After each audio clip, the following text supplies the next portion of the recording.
I'm Goldie. Picture this. I'm 30, hitched to a solid guy, Alex. He's got the reins of this family gig, a trading company that's been in his bloodline since before I was even an idea. I land a gig, then not long after, we tie the knot. Slinging deals as a sales agent, and guess what? Figures shot through the roof the minute I started. Alex gets a kick out of it, always cracks the same joke. Babe, you didn't just bring love, you hauled in the big bucks too. So there's your fairy tale start, right? But life's got a funny way of throwing you curveballs. Now, Mary, the mother-in-law, she's a piece of work, you know. And Cynthia, her daughter, she prances around like she's Queen Bee because she's got some fancy letters behind her name. It's my first dinner at their place, and I'm all D.D. up trying to make a good impression. We're sitting there around this table that's too big for any sort of cozy conversation, and the third degree starts. So Goldie, Mary starts peering at me like I'm some specimen under a microscope. Which college did you grace with your presence? I tell her straight, went to state, got my degree, and learned a ton about the real world. She snorts, and there's this moment, brief as a heartbeat, where I see Cynthia trying to hide her own sneer. State. Mary echoes like it tastes bad just saying it. And Cynthia, oh, she jumps right in, smug as a cat in the cream, an MBA from Harvard. On my end, she flaunts, leaning back with this smirk that got under my skin in a real quick minute. I'm not one to back down, so I shoot back, cool, but it's what you got up here. I tap my head. That matters, not where you sat on your butt getting it there. Chuckles go cold, but I don't give a toss. I'm not there to play doormat to their uptown attitudes. Dinner wraps up, and I'm thinking, okay, rocky start, but we can smooth this over, right? Wrong. Next thing I know, Alex is getting an earful from Mary about how Cynthia, the golden child, should join us at the company. And it ain't just any old job she's buying for. She's shotgunning straight for my department's top spot. Well, she has an MBA from Harvard. Alex. Mary presses, stating the obvious like it's some trump card. She's perfect for head of sales. And what's nuttier is Alex actually caves before I can even protest. It's a done deal. Cynthia waltzes in like she owns the place, and here I thought we were playing fair in love and war. From day one, she's throwing her weight around, lips curled in this permanent sneer every time our paths cross. I get it. Lady, you think you're hot stuff, but around these parts, you gotta earn your stripes, not just show them. It wasn't so much what she said, it's what she did or didn't do, you get me? It's the coffee she'd let go cold when an intern brought it to her, the sideways glances and snide digs at my expense, the way she talks shop as if she's got yours on me. Alex sees it, I know he does, but what's he going to do? It's his mom and sis firing at him with both barrels if he steps out of line. I land at work, and it's like walking into a storm. Cynthia is there, perched at her desk like she's the captain of a ship. But here's the kicker. She ain't sailing. She's sinking us one bad decision at a time. Take last Tuesday, I'm an early coffee in hand, trying to keep things afloat, and in struts Cynthia, dropping her purse with a thud that says, I'm in charge. She calls me into her office, right, sits me down, and starts in with this list of orders that'd choke a horse. Goldie, see these files. She waves some papers at me, scattered like confetti. Fix them, and I need it yesterday. I'm staring at this mess and thinking, lady, you've done lost your mind, but I bite my tongue, nod, and get to it. Fast forward a couple of hours, and I'm untangling her knots, right? That's when Mr. Jacobs calls. This guy's big league. Think whales in a sea of fish. I can hear the tension a mile away. What's this crap Cynthia sent me, Goldie? He barks through the line. I asked for projections, not preschool scribbles. I'm juggling phones, trying to soothe him. Mr. Jacobs, I got this, give me an hour. I hang up, track Cynthia down, and she's there painting her nails like she's at a spa. Cynthia, you gotta double-check your work. Jacobs is ready to walk. She doesn't even glance up. Not my prob. Goldie, you handle it. So there I am, patching holes in a sinking ship while she's giving herself a manicure. I spend the whole day in damage control, but hey, I do love a challenge, and Jacobs, he's cool by the time we're done thanks to yours truly. But it doesn't end there. Oh no, you think she'd say thanks? As if. The next day I catch wind of a meeting, right? Alex and Cynthia are at it, voices through the roof. I sidle up to the door, and who do I run into but Mary, listening in like it's the season finale of her favorite show. I'm about to step in, but she grips my arm, nails digging in like claws. Leave them, she hisses, all snake-like. This is family business. I wrench free, feeling her eyes on my back, and open the door. There's Cynthia, tears and all, playing up a storm. Street Alex. I'm trying, but Goldie's always undermining me. I'm floored. If her lies were dirt, we'd be buried alive. Alex is standing there, and I can see he's torn. He wants to believe his wife, but Sister Dearest is laying it on thick. I speak up. Alex, come on. You and I know that's a load of bull. CIA whips around, all drama. See, she points right at me, accusing like I'm the bad guy in some cheap novel. We're nose to nose, practically. You want to explain, Jacobs? Then I challenge her, my voice level. Alex pipes up, tired lines around his eyes. Enough, both of you. I take a deep breath, ready to battle this out, but Mary barges in, cutting the air like a knife. Goldie's just jealous, Alex, you can see it. I'm about to say my piece, but it's like talking to a wall with those two. No, three. They've made up their minds, and I'm the villain in their fairy tale. It was a Tuesday, nothing out of the ordinary until I got the call. Alex had a wreck, some jerk ran a red, and my world flipped upside down. The hospital, the blinking machines, Alex looking too still. It was like a nightmare I couldn't wake up from. I was in that hospital room, feeling like someone scooped out my insides. But here's the deal, which, trust me, made my heart sink even lower if that's possible. According to Alex's will, only a blood relative can take over the company. That should have been our kids if we had any. Without them, it defaulted to his next of kin, which turned out to be his sister, Cynthia. So just like that, I'm on the outside looking in. My husband isn't even cold, and already the wolves are circling.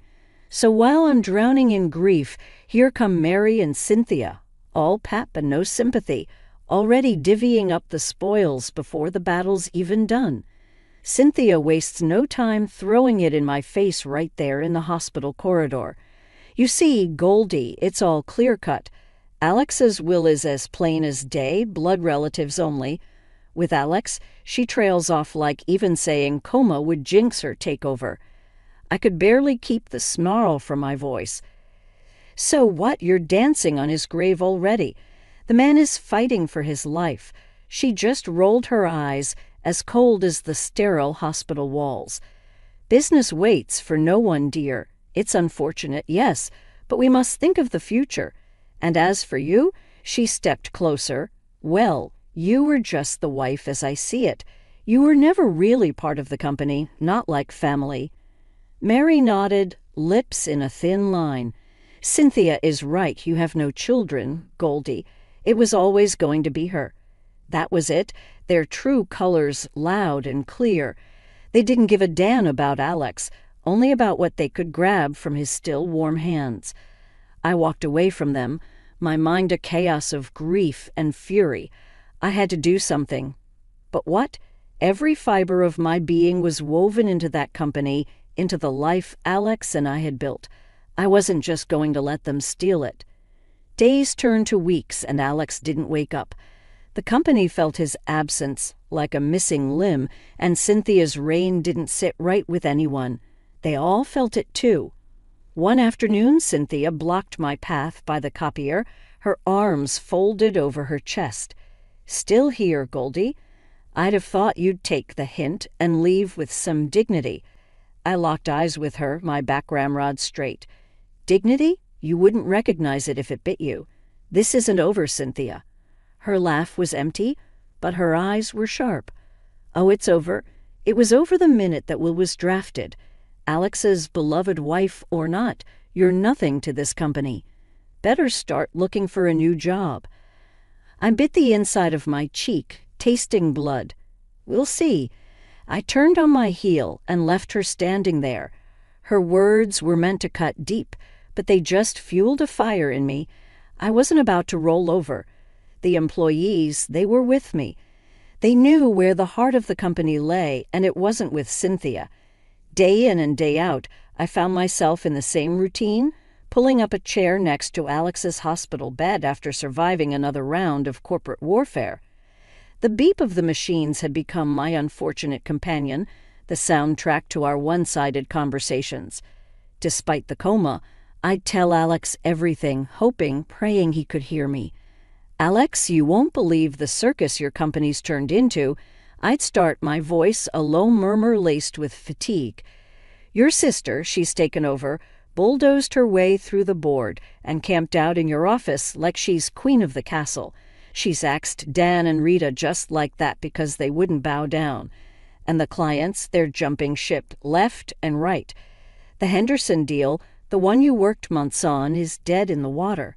They've had it with her." Each visit blurred into the next, the hospital walls absorbing my endless monologue full of updates and frustrations. I'd scoff and curse, my tone growing bitter as I recounted the latest sabotage. "And let's not get started on your mom." I continued, the bitterness in my voice growing sharper. "She struts around the office now, tossing digs at me every chance she gets. When Alex wakes up, you're out. She sniped at me yesterday, as if I haven't poured my soul into this company too."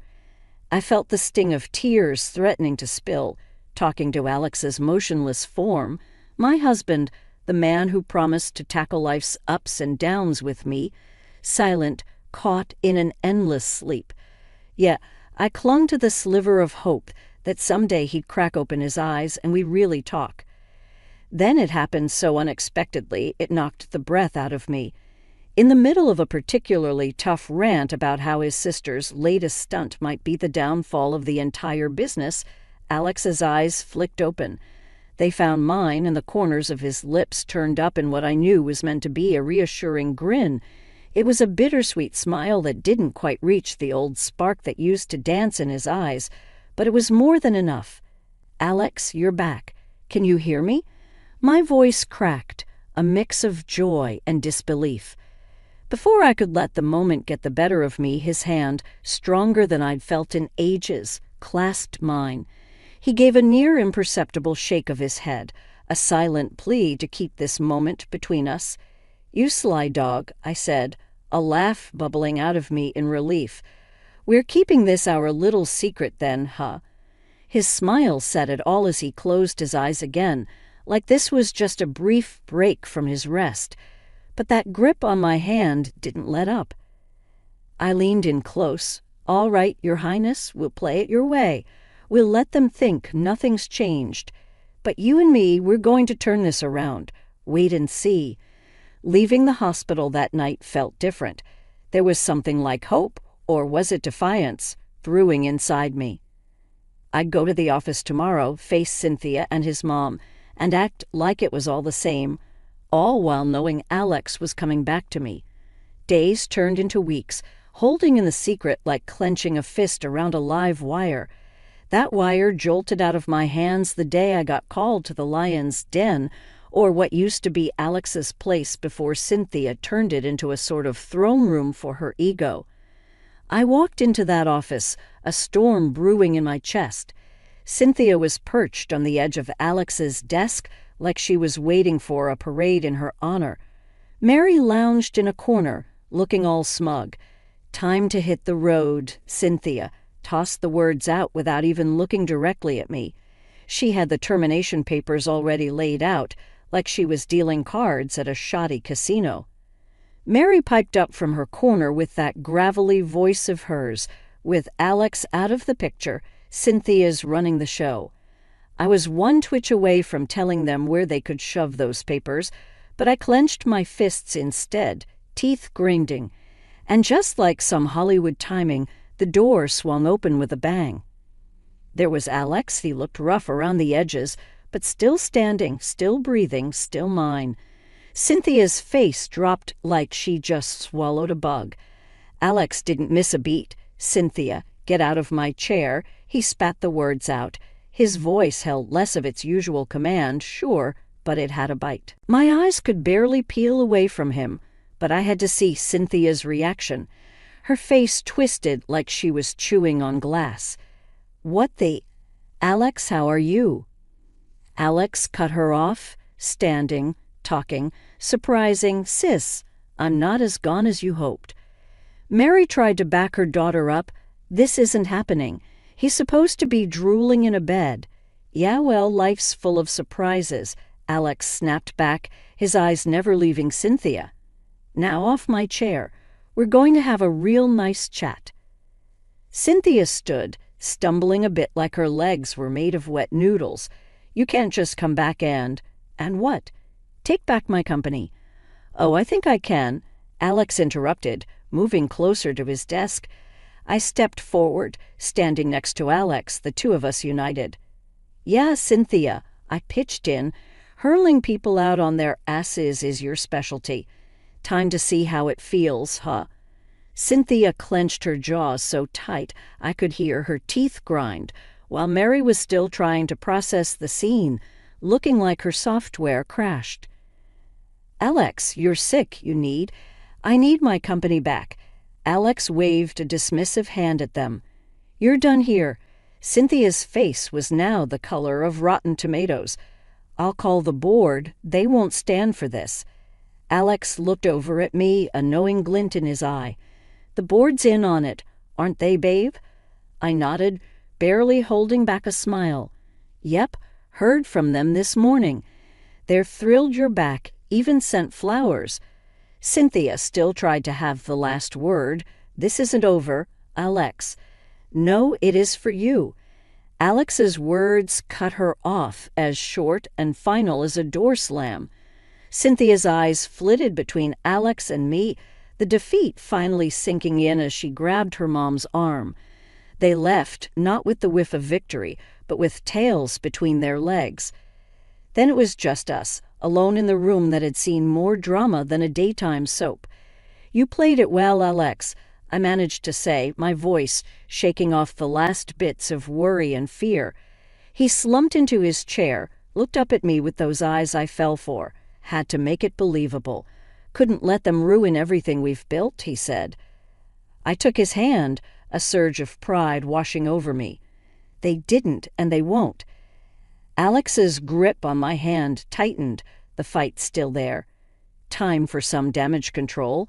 I shot back, more like a full-on fixer-upper. "But together, we'll patch it up." Alex laughed, that familiar sound, but this time it was a little more victorious. I laughed too. It was over, this round at least. We were back in the game, Alex and I, ready to rebuild and face whatever came next. The office was humming like a kicked ant hill when I walked in, fresh energy lighting up the place with the dead weights cut off. Alex's office felt like a command center, ready for a new mission. His recovery had flipped the switch on our future, and we were gunning the engine hard. I found Alex in the middle of the fray, barking orders to the team, but with a grin that said he was back to his old self. "Okay, team. Let's not waste any more time," he said. "We've got a whole chunk of backlog to clear and new deals to chase." I leaned against the doorframe, watching my husband rally the troops. He caught sight of me and winked. "Hey, you're part of this, too. Roll up your sleeves." Chuckling, I walked over. "Do I get a title for this, or just the usual Alex's better half?" He chuckled. "How about co-captain?" "Co-captain." I nodded. "Co-captain reporting for duty." Turning to the team, Alex made introductions. "Everyone, meet the co-captain of this ship. She steered it through the storm while I was out." The team clapped, and a few hears rolled through the group. As the team dispersed to get back to work, I sat down with Alex. "So, what's the game plan?" I asked, comfy in the swivel chair I had commandeered. "We're shaking the tree, babe. Ditching the bad apples that Syria brought in," Alex said, sounding pumped. There were spreadsheets all over his desk, plans scribbled on paper. "Hiring new blood?" I asked. "Yep, and we're putting money into developing our team. Training seminars, no more throwing them in the deep end," he replied, highlighting a section that said, "Team growth." "Not just survival of the fittest," I added. Alex shook his head. "No, it's about thriving, not just surviving." We both knew the buzz in the office was more than just people being busy.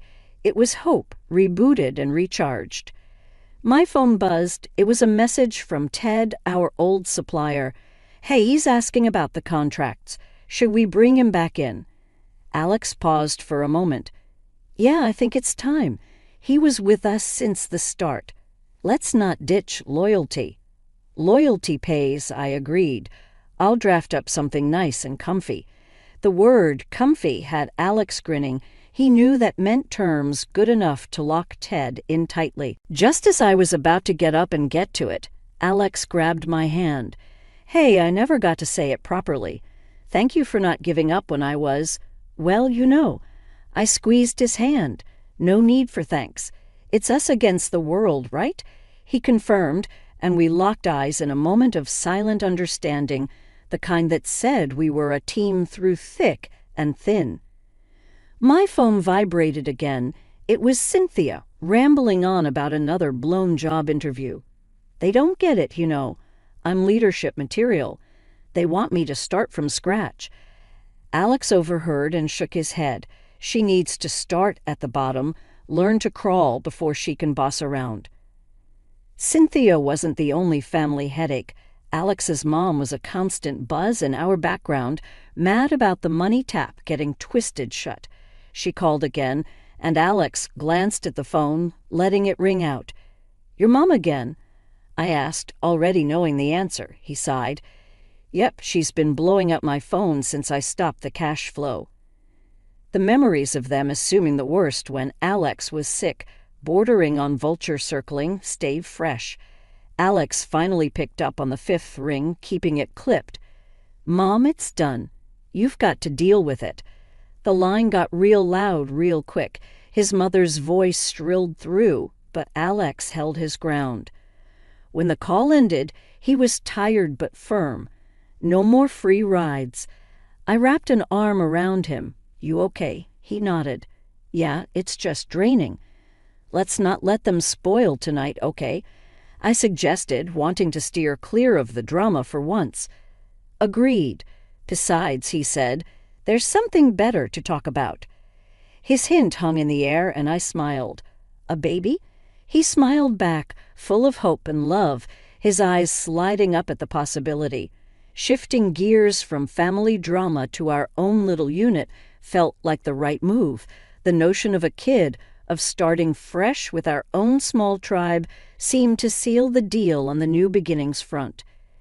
Turning off the lights, locking up the office that was once a battleground, we left for the day hand in hand, a team thinking about adding a new member beneath the sea of making plans for the future. There's that undercurrent of family strain, but it's getting easier to let their calls go to voicemail, to ignore the bitter texts. We're not cold, just done. Done with the guilt trips, the scrambling to appease. It's about our little family now, and maybe, just maybe, this fresh start isn't just a new chapter in the business.